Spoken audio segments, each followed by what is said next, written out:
안녕하세요, 리디입니다.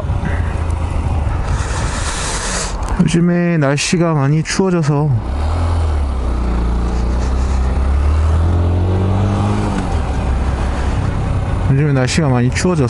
뭐 라이딩은 계속 못하고 있는데, 오늘 그래도 조금 날씨가 그나마 좀 따뜻해져서 MSX12호를 타고 나왔습니다.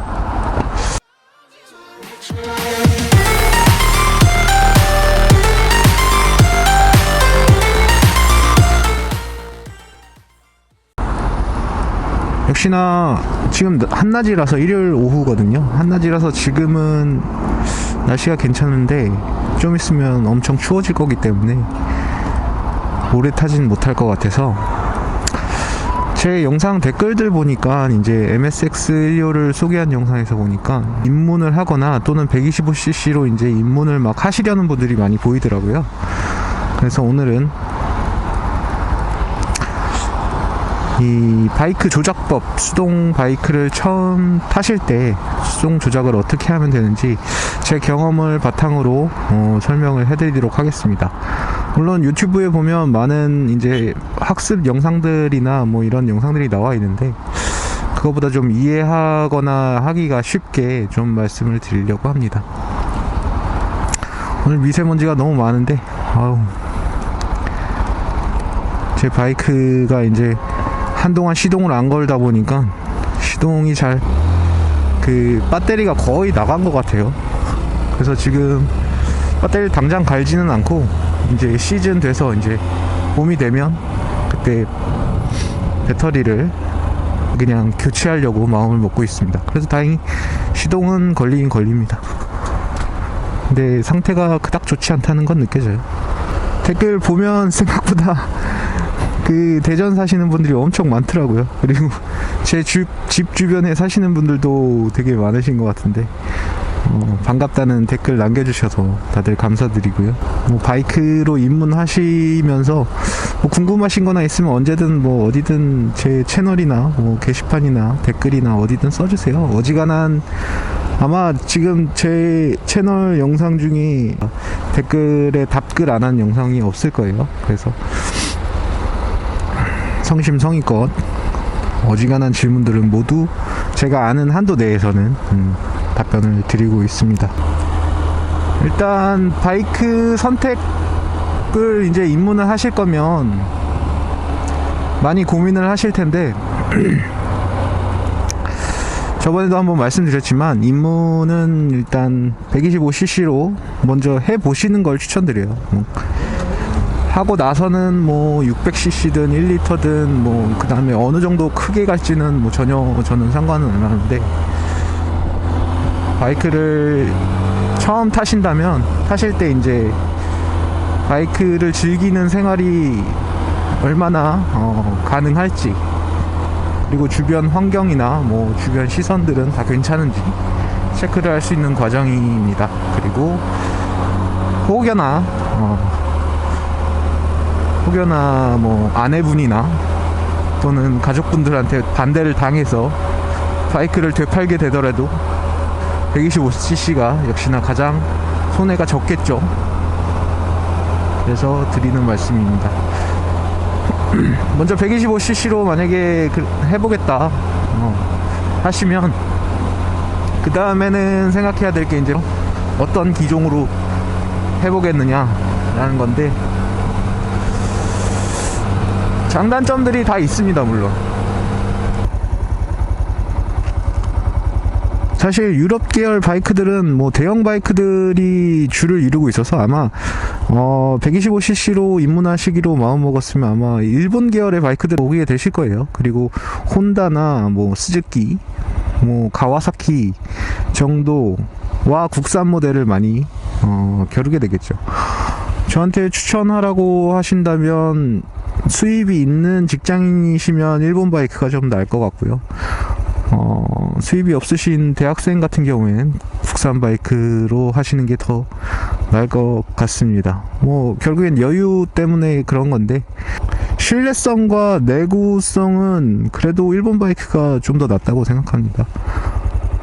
제가 뭐 국산 바이크를 뭐 타보거나 이런 경험이 있는 건 아닌데 주변에 얘기 들어보거나 뭐 하면 인터넷 보거나 하면 그래도 일본 바이크 사서 문제 생겼다는 사람보다 국산 바이크로 좀 애먹으신 분들이 좀 많은 것 같아요.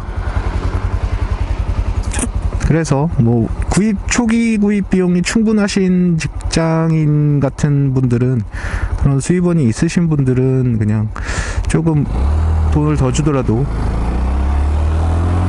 일제 바이크가 나을 것 같고, 그게 아니신 분들은 국산 바이크로 좀 돈을 아끼시고 나눈 돈은 꼭 안전장비들을 같이 사는데 구매하시길 바랍니다.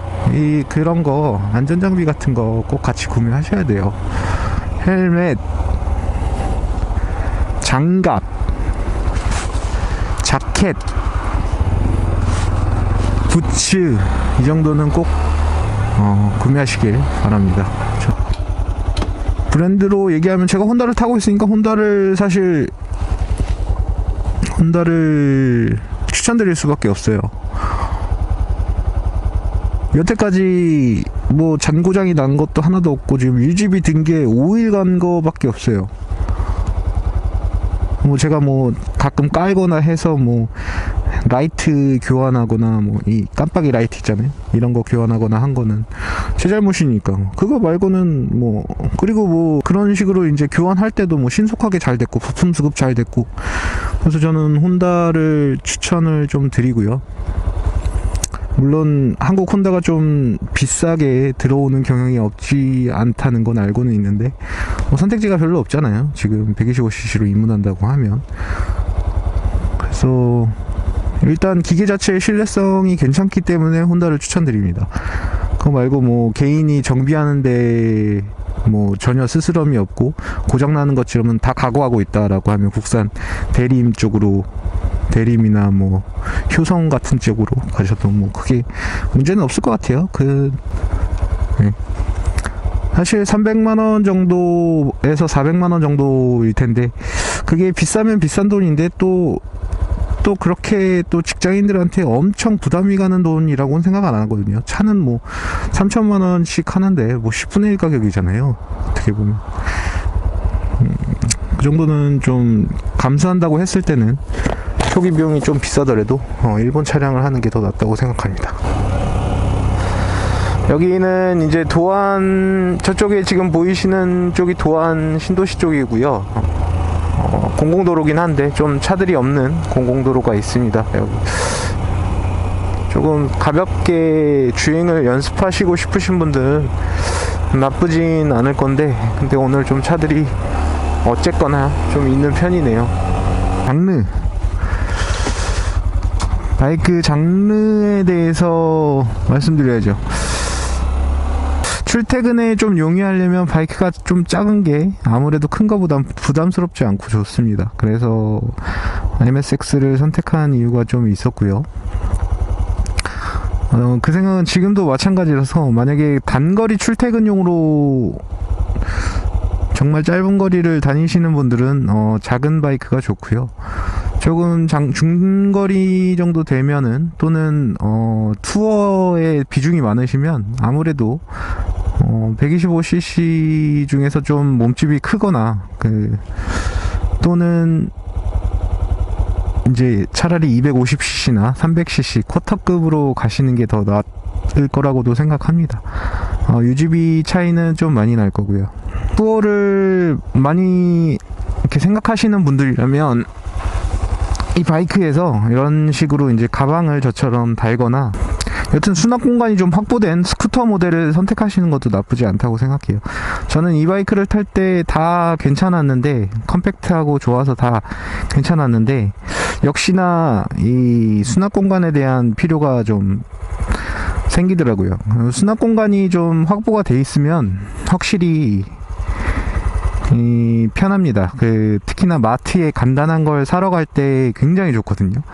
마트 가시면, 차 가지고 가면, 특히나 주말 같은 때 가면 주차하기가 뭐 불편한 건 아니겠지만, 또 막 주차장 찾아서 뭐 2층 3층 올라가거나 또 지하 2층 3층으로 내려가거나 뭐 깊숙이 가야 되잖아요. 근데 바이크들은 수납 공간만 되면 장본 것만 실을 수 있으면 그 주변에다 주차를 할 수가 있기 때문에 수납 공간이 바이크에서 확보가 되면 굉장히 편해지는 것들이 많아요. 그 실생활에서 되게 유용하게 쓸 수 있습니다. 그래서 저도 이 코미네 그 알리에서 산 코미네 가방을 굉장히 유용하게 잘 쓰고 있어요. 투어 때 이제 멀리 투어 갈 때는 이제 온도차, 낮과 밤의 온도차 때문에 이제 옷 같은 게 추가로 필요할 수도 있고, 저 진짜 투어 나갔다가 추워서 시장에 들려서 이제 옷을 산 적도 있었거든요. 싸구려로 제일 추위를 막을 수 있는 걸로. 그래서 이 수납 공간, 좀 투어를 좀 생각하시는 분들은 수납 공간을 확보하거나 이런 식으로, 또는 확보가 된 차량을 구매하시는 게 좋습니다. 이 가방 없이는 그냥 배낭으로 다 대체를 해야 되는데, 배낭은 장시간 매면 어깨도 무겁고 이제 바이크 타는 기분도 좀 잘 안 나요. 제가 자전거를 타는 버릇이 있어서 그런지 그렇습니다. 좀 몸이 이렇게 무거운 걸 메고 있거나 하면, 물론 이 시트에다가 이제 받치면 그렇게 뭐 심각한 문제는 아니에요. 뭐 되게 무겁거나 어깨에 막 휘어질 것 같다 이런 무게감이 들지는 않는데 불편합니다. 어쨌든 그래서 이런 식으로 전 쓰고 있고, 그렇게 해서 투어를 주로 하실 건지 수납 공간에 대한 대책은 마련을 해두시고 선택을 하시는 게 좋을 것 같습니다. 기본적인 바이크에 대해서 조작을 익히려면 먼저 생각을 해두셔야 되는 포인트에 대해서 말씀을 드릴게요. 바이크의 몸체를 반으로 나누세요. 반으로 나누셔서 오른쪽은 브레이크, 그리고 왼쪽은 기아 변속을 장담하고 있다는 개념을 좀 자기 전에 생각을 하시면 좋습니다. 그걸 생각하고 자기 전에 그 한 번씩 바꿔주는 시뮬레이션을 머릿속으로 좀 해보시면 다음날 또는 바이크 사고 나서 첫 주행 때 도움이 많이 되실 겁니다.